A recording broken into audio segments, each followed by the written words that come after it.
നമസ്കാരം. ഞാനിപ്പോൾ നിൽക്കുന്നത് സബർമതി ആശ്രമത്തിലാണ്, അഹമ്മദാബാദിൽ. മഹാത്മാഗാന്ധി ഏകദേശം 12 വർഷം ഇവിടെയാണ് താമസിച്ചത്. ഈ കാണുന്ന കെട്ടിടമാണ് നന്ദിനി ഗസ്റ്റ് ഹൗസ്. സ്വാതന്ത്ര്യ സമരവുമായി ബന്ധപ്പെട്ട്, അതുപോലെ തന്നെ ഗാന്ധിജിയുടെ ജീവിതവുമായി ബന്ധപ്പെട്ടുള്ള ഒരുപാട് മനുഷ്യർ, വിഐപികളായിട്ടുള്ള അദ്ദേഹത്തിന്റെ സുഹൃത്തുക്കളൊക്കെ ഇവിടെ ഈ നന്ദിനി ഗസ്റ്റ് ഹൗസിൽ താമസിച്ച് ഗാന്ധിജിയോട് സംവേദിച്ചിട്ടുണ്ട്. ഈ നന്ദിനി ഗസ്റ്റ് ഹൗസിനെ കുറിച്ച് അല്പം വിശേഷം പറയാം. അഹമ്മദാബാദിലെ ഗാന്ധി ആശ്രമ മുറ്റത്ത് അതിഥികൾക്ക് താമസിക്കുന്നതിനായി അക്കാലത്തിന്റെ സൗകര്യപ്പെരുമയിൽ ഒന്നും രണ്ടും മുറികളുള്ള ഓടുപാകിയ പുരകൾ ഒരുക്കിയിരുന്നു.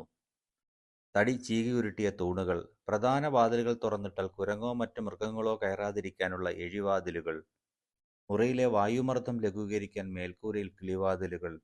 അങ്ങനെയൊന്നാണ് നന്ദിനി ഗസ്റ്റ് ഹൗസ്. മരങ്ങളും ഓടിട്ട പുരയും അതിലെ തണുപ്പും പ്രകൃതിരമണീയതയും ഗാന്ധിജിയുടെ മനസ്സിനെ തൊട്ടപ്പോഴാകും നന്ദിനി എന്ന നാമകരണം നടത്തിയത്.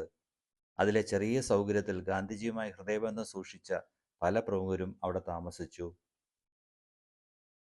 നോ മോർ വാർ മൂവ്മെന്റ്സിന്റെ ജനറൽ സെക്രട്ടറിയും ഒരു ബ്രിട്ടീഷ് ഇടതുപക്ഷ എഴുത്തുകാരനും ഇന്ത്യയിലെ ബ്രിട്ടീഷ് സാമ്രാജ്യത്വത്തിന്റെ വിമർശകനുമായ റിജിനാൾഡ് ആർതർ റെയ്നോൾഡ്സ്, ആംഗ്ലിക്കൻ പ്രീസ്റ്റും ക്രിസ്ത്യൻ മിഷണറിയും സ്വാതന്ത്ര്യസമര സേനാനിയുമായ ചാൾസ് ആൻഡ്രൂസ്, വംശീയ വിവേചനത്തിനെതിരെ മോഹൻദാസ് ഗാന്ധിയുമായി സഹകരിച്ച് പ്രവർത്തിച്ച ദക്ഷിണാഫ്രിക്കക്കാരനായ ഹെൻറി സലോമൻ ലിയോൺ പോളക്, ദക്ഷിണാഫ്രിക്കൻ ജീവിതകാലത്ത് ഗാന്ധിജിയുടെ അടുത്ത സുഹൃത്തായിരുന്ന കല്ലൻ ബാഷ്, പ്രഥമ പ്രധാനമന്ത്രി ശ്രീ ജവഹർലാൽ നെഹ്റു, പ്രഥമ രാഷ്ട്രപതി ശ്രീ രാജേന്ദ്ര പ്രസാദ്, ചരിത്രകാരനും ഗണിതശാസ്ത്രജ്ഞനുമായ ദാമോദർ ധർമാനന്ദ കൊസാംബി, സ്വാതന്ത്ര്യസമര നേതാവായിരുന്ന അതിർത്തി ഗാന്ധി, ഖാൻ അബ്ദുൽ ഗാഫർ ഖാൻ, ഗാന്ധിജിയുടെ മനസാക്ഷി സൂക്ഷിപ്പുകാരനായി ഒപ്പമുണ്ടായിരുന്ന രാജാജി എന്ന സി രാജഗോപാലാചാരി.